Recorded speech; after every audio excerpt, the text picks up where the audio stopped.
Pregnant ஆன 8th மந்த்ல இருந்தே லெக் ஸ்வெல்லிங் ப்ராப்ளம் ஸ்டார்ட் ஆச்சு. நான் ஹாஸ்பிட்டல் போய் மந்த்லி செக்அப் பண்ணும்போது யூரின் டெஸ்ட் எடுத்து பார்த்தாங்க. எந்த பிரச்சனையும் இல்லைன்னு சொல்லிட்டாங்க. காலை ரொம்ப நேரம் தொங்க போட்டு உட்காராதீங்கன்னு டாக்டர் சொன்னாங்க. ஆஃபீஸில் ஒர்க் பண்ணும்போது சேர் மேலே கால் வச்சு உட்காரணும்னு சொன்னாங்க. ரொம்ப நேரம் ஒரே இடத்துல உட்காரக்கூடாது, வாக்கிங் பண்ணணும்னு சொல்லியிருந்தாங்க.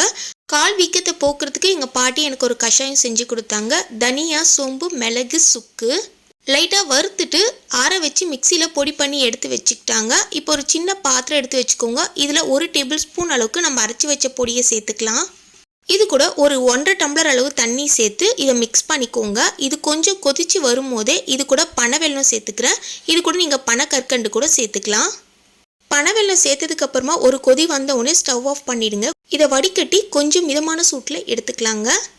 ப்ரெக்னென்சியான 7th மந்த்லேருந்தே கஷாயம் எடுத்துக்கலாம். கஷாயம் நம்ம குடிக்கிறதுனால கால் வீக்கத்தை போக்கும். பார்லி கஞ்சி கூட எடுத்துக்கலாங்க. தேங்க்யூ.